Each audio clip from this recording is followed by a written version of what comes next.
Josh, tell me about the project. You want to set up a sort of a indie news bureau in San Francisco, right? On television news bureau.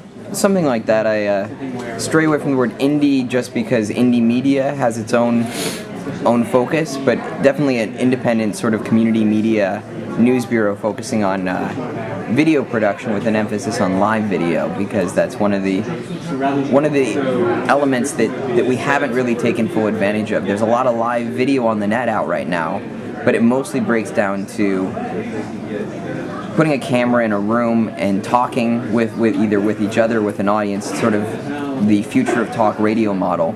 Right. Or it's about live casting. Right. And the idea of live casting your life on video might be great if you were the most amazing person in the world or had the most interesting life in the world.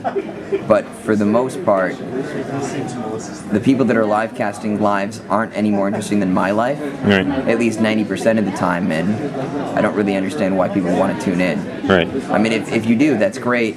It's awesome that they found a focus, but it's not my calling, and I really want to see it develop into the news. But the basic idea is that we want to try to get 10 to 15 live camera rigs and go out and cover breaking news in a live format, and send out messages via Twitter or email to let people know that we're live broadcasting so that they can tune in right then and catch it. And then we're also going to take that stuff and build packages for non-appointment viewing so that you Right. can tune in any time. Right. Now, the Twitter piece is a really interesting new piece in terms of live video, and we were talking about this earlier, that, whereas before, if you did something live, it's going to be difficult to grab people, because, as you said, it's sort of appointment-based. But if you've got Twitter, then you can say, hey, everybody, this just happened, come on over to the Twitter feed, right? So it's a neat sort of vector in that's new. Right, the Twitter development is new and exciting. In many ways, email notification also works almost as well, but harnessing both makes a lot of sense. And the reason that email, in the case of live video, works just as well is simply because if you're getting Twitter's feeds on your cell phone, you're probably not going to rush home to tune into some breaking news, and we really aren't there yet for streaming onto your mobile device quite yet. Now, you guys have done some work with the SF Torch event. You want to talk about that in terms of what you did live? Yeah, sure thing. So our first live endeavor, sort of a proof of concept, if you will, was olympictorchsf.com, and there were two core components of that, or at least two.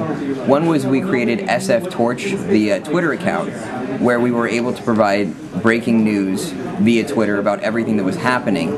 And for those that followed the story, the mayor of San Francisco sort of rerouted the torch at the last minute, and one of the ways that people were able to find out where that torch was moved to, in addition to some of the establishment media, but the people that were actually out in the field were getting these Twitter posts, and they're like, oh, it's on Van Ness, and so everyone started running to Van Ness, and that sort of created this mob that tried to catch the torch, and I'm not sure how successful that would have been without that SF Torch Twitter. I'm not sure who found out about it and how, but alongside that we did 2 remote live video feeds, and we also produced an in-studio news program that relied on those live video feeds and also had pre-produced content and interactivity through Skype, and basically was a full newscast in much the way similar to what the corporate media was doing for their own newscasts, except for we were able to do it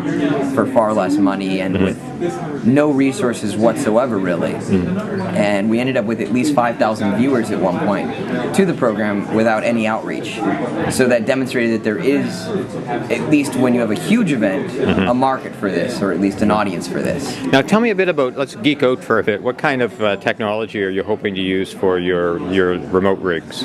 Well, right now we're looking at the Everrun, which is a ultra-mobile tablet PC that runs Windows XP, plugging a USB cable into that, or perhaps, well, definitely plugging a USB cable and then either connecting that to FireWire or to RCA, and using either consumer or prosumer camcorders that can also record to tape, because a lot of people are doing this live broadcasting without a tape with sort of webcam technology, and that's great, but you don't have that wonderful archive of high resolution video to use later. So we sort of figured out a solution to that. The Everrun is a really cool system because it uses solid-state hard drive. Doesn't have a lot of space, but if we're only using it for this purpose, the fact that it's a 2 gigabyte hard drive isn't really going to impact us too much. Right. Now, you wanted to, coming into this conference, you wanted to raise $1,500 to get going, and you're a third of the way there as of this morning, right? Yeah, I mean, it was actually a phenomenal occurrence in the last session we had. I was talking about, well, in order to start this, not to have the 10, 15 rigs for everyone to participate, but just have one rig to demonstrate an extended proof of concept. We need about $1,500 for the cell phone service, the computer, and that's not including the camera, but I've got plenty of cameras in my house and amongst my friends. And it's about $1,500. Amy Garon actually said, $1,500? Well, I'll give you $500. So if anyone that knows Amy, I just want to extend that thanks out to the world, because that was an awesome turnabout, and we're a third of the way there. And I'm much more encouraged that I can get the rest of the way, because we're $500 ahead now. Cool. Okay, thanks for talking to us, and I hope you get the rest of the money soon and get it up and running. Great, thanks so much, Wayne. And if anyone out there listening would like to help make this project possible, please let me know. My website is joshwolf.net. I can be emailed at hi@joshwolf.net. And it should be a lot of fun. It should be a really meaningful project. And if you have any questions, just shoot me an email. And if you're inclined to donate, thank you so much. It would really mean a lot to me. Okay, thanks, man. Hey, thanks.